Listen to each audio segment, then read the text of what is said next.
Today, goodbye, but don't leave just yet. My name is Madzie 2000, and welcome to the second day of Christmas. Today, I'm going to be talking about Wicca, witchcraft, and paganism.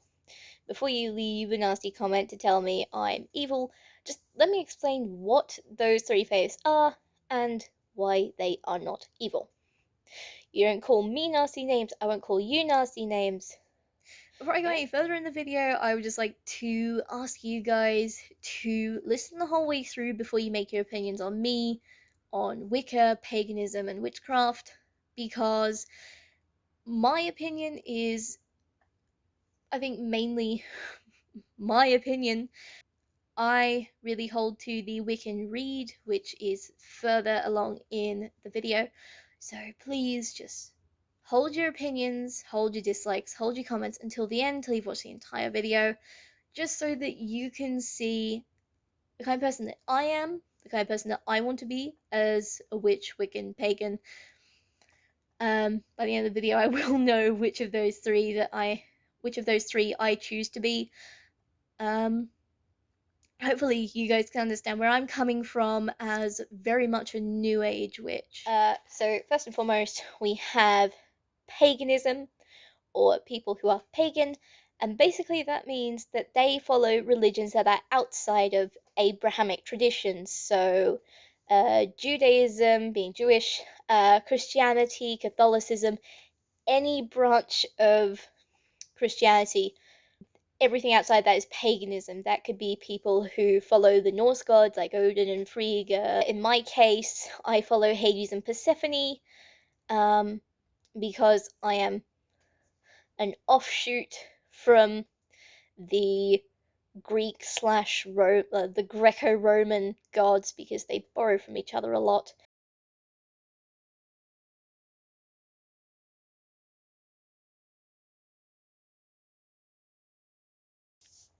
Next we have Wicca, which is a nature-based religion that was started by Gerald Gardner in the late 1930s.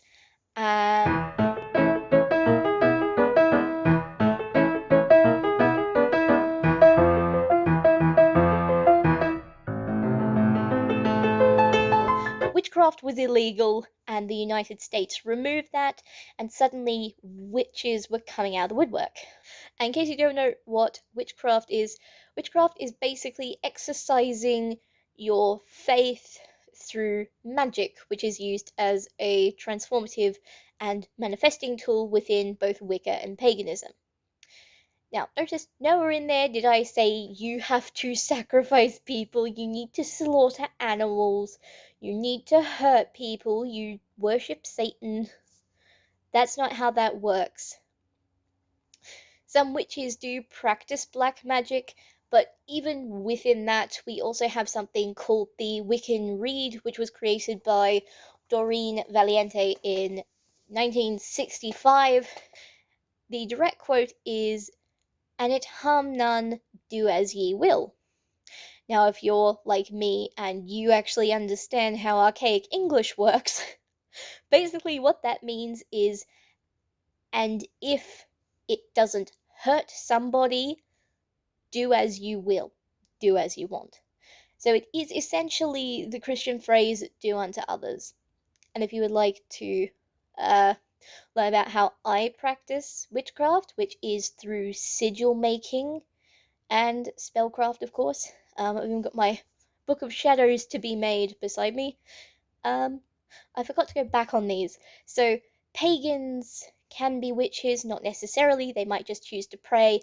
Wiccans are always witches, but not all witches are pagan and Wicca. You can actually have Christian witches who would more than likely consider themselves white witches because they do only good. And something that a lot of other witches and Wiccans keep in mind when they create spells, when they cast spells and do cleansings, is the rule of three. And a lot of Wiccans disagree with the idea that the rule of three is... They don't think it's a hard and fast rule, is what I mean. So, the rule of three states that whenever you do this... let's say you do a cleansing, that cleansing is going to come back to you 3 times more powerful. So if you cast a bad luck spell on someone, or you cast magic, or you give someone a sigil that isn't what you say it is, that deceit and that bad luck and whatever else that sigil means is going to come back to you 3 times more powerful. And what I think is it's meant to sort of cover within the Wiccan read that idea of not putting negativity out into the world, just getting rid of the negativity and letting it go back out into the world elsewhere, which is a shame because something that I've realized within Wicca and within pagan faiths is that there is a lot of this idea of rebirth and a constant cycle. So now I'm going to answer a couple of questions. And the first one, first and foremost, is if Wiccans follow if Wiccans follow a god and a goddess, the main ones, particularly within Gerald Gardner's form of Wicca, was the ram-horned god and Mother Nature herself. So, who are my gods? My gods are Hades and Persephone, and I do like the idea that life is a cycle. I kind of have a bit of a personal example, so everyone grab your tissues. We're about to get serious. So, sorry, I'll just sit up my back. So when I was in my final year of high school, it was actually on the news, which kind of freaked me out because I hadn't even heard of it because of the state of depression I was in. But 2 of my classmates passed away, and if I'm honest, they were the first 2 people that myself and a lot of the other people in grade 12 thought that they would see when we all went to our school reunion, whatever year that might be. I wasn't expecting these people to die. I wasn't. But that year, 2 girls also ended up pregnant. A friend who was close to the girl that passed away, she, I believe, had a daughter or a son, and the other girl had a daughter or a son. But the thing is, they had one of each. So the daughter of one of the girls replaced the girl that passed away, and the son from one of the girls replaced the boy that had passed away. And it kind of stuck in my mind for a while. The more I was reading about after reading about ancient Greek mythology at the start of this year as part of my university courses, it just feels so enchanting, just like this dark and brooding man with this beautiful young lady. But we won't talk about the fact that Hades is actually Persephone's uncle. Let's just imagine that he is in his mid-20s and she's at least 18. I don't know what the numbers are, but please tell me in the comments. I don't want to spoil this with... I don't want to spoil the wholesome gotta love Hades and Persephone thing with incest. Just just straight up incest. Um, because it is.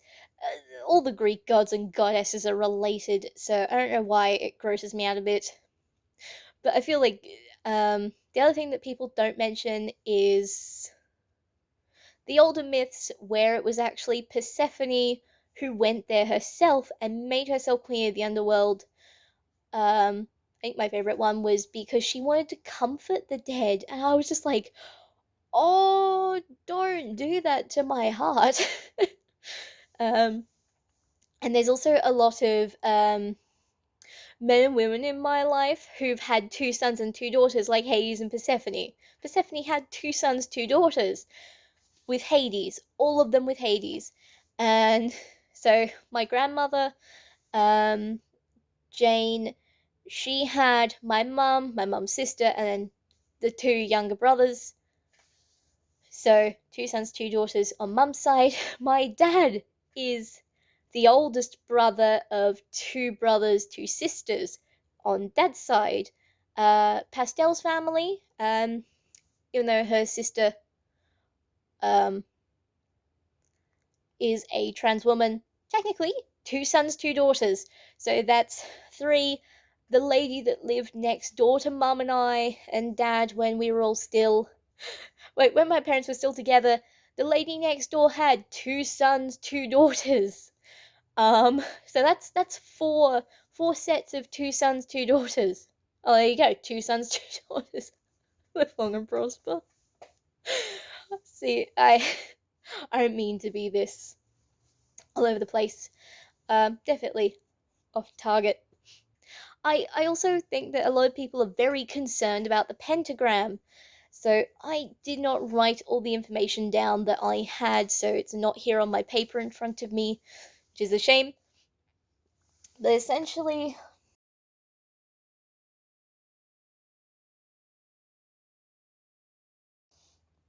let us say that this is the lid off of a tin.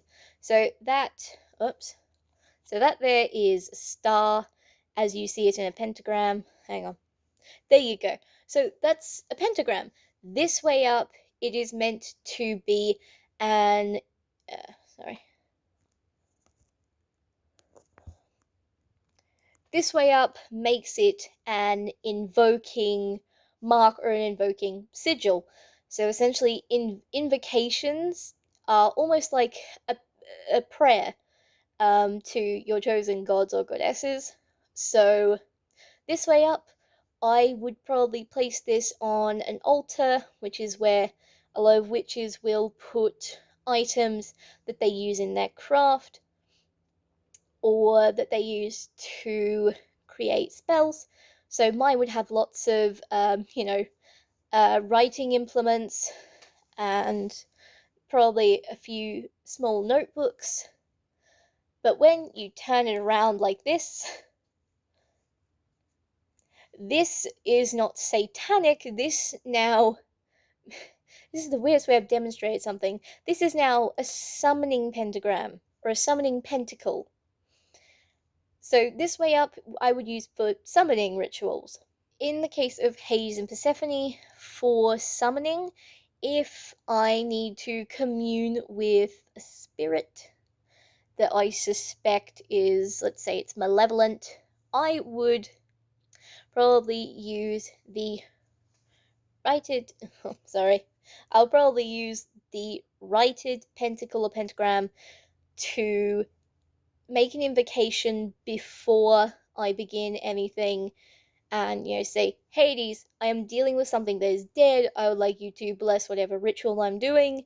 And then, turn it around, get to this bad boy, and then summon the thing that I want to either get rid of or cleanse or speak to.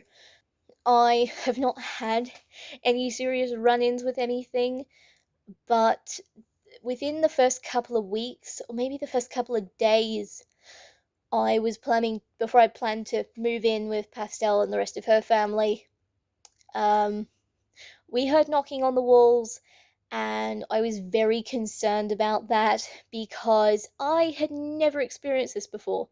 And her brothers aren't the joking type, especially because their family are longtime pagans and longtime worshippers of Odin, Freya, and sort of the Norse pantheon of gods, which are the Aesir or Aesir and the Vanir. So I know that they weren't just going around knocking on the walls. And then we were all in the same room. All us kids, the adults were in the lounge room, I could see them, and we hear knocking, sort of, because I'm at the back of the house at the moment out in the shed. So the area is just out across here, and we could hear. But it sounded like someone had gone with the side of their hand here and just banged the wall. Uh, yeah, bang the wall like that. But pretty hefty too. So I was terrified, but I'll call Pastel's mum Druid because that is the name she's gone by online. before. So druid, I just realized druid is a technically also I believe a pagan form of worship slash pagan religion. Um, druid put out some Baileys in a little shot glass and left it out and left it out and it stopped. I have not heard that banging since. And we were all in the same room, so I know it was no one else in the house. Another thing I wanted to point out is that there are bad people who might try and use witchcraft for all the wrong reasons. I'm not saying that every single witch is doing the right thing, that every single witch is pagan witch, Christian witch, whatever kind of witch you are, or Wiccan or pagan you are, not everyone is good. I can't say that we're all perfect. Admittedly, some people do stir the pot a bit. Like they'll say, "Oh, dance with the devil, that sounds like fun." But I think the thing to remember is that you can usually read from someone whether or not they are a good person. I think there are three questions that you should ask someone to figure out whether they are truly evil or not. So the first one would be, would you do something without someone's consent? That's a big red flag already if they've said yes. Unless it's a prank, or like if they say, well, if it's a prank, yes. If it's something serious like assault or abuse, no. Um, would you murder someone in any situation other than self-defense? If they answer yes, maybe ask about whatever situation they're in. And the third, I think, would probably be, especially to me for Wiccans and Pagans, is would you ever give someone a spell or give them a sigil or give them, something from your particular craft of choice? In my case, it's sigils and I think some very basic spell making. Spell crafting. To give people something that allows them to harm someone else. And my personal choice, I stick to me and my own. If someone says, I need a sigil for protection, I have an abusive partner, I'm in an abusive relationship, that's not a bad sigil. That's not a terrible sigil. Asking for protection, asking for peace of mind, that's fine. Um, asking for something positive to happen or asking to be safe from negativity, to me that's perfectly fine. But if someone says to me, I want some bad luck on person X, I'm going to be a bit cautious on even, bad luck, because again, there is the potential for it to come back to me 3 times, but I think it's similar to a ghost experience. It might be that if you're in a heightened state of emotion, you're more than likely going to feel that more. But I really want to hold fast to the idea of the Wiccan read. I think that's really the main rule that all Wiccans should follow, is not harming people, not trying to control people, but influencing them in a gentle way. So yeah, I might have babbled on a little bit, but essentially, that is Wicca to me. If you guys are concerned, or if there's anything you would like me to help you with in life, I am making sigil sets on day 6. I will be making a sigil set, and please, please, please feel free to copy the sigils that you see, or copy the initial symbol in its most basic form, and then take that, make it look like something that appeals to you, because it is my design. But hang on, here is an example. Ah, my phone is leaning on it. That is helpful. Pardon me. Where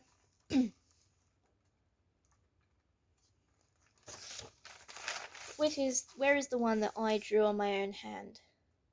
Right, I'm gonna have to zoom in on this bad boy, but the sigil is number 3, and it is "My anxieties are washed away, only calm remains." And this is the one that I drew on my hand.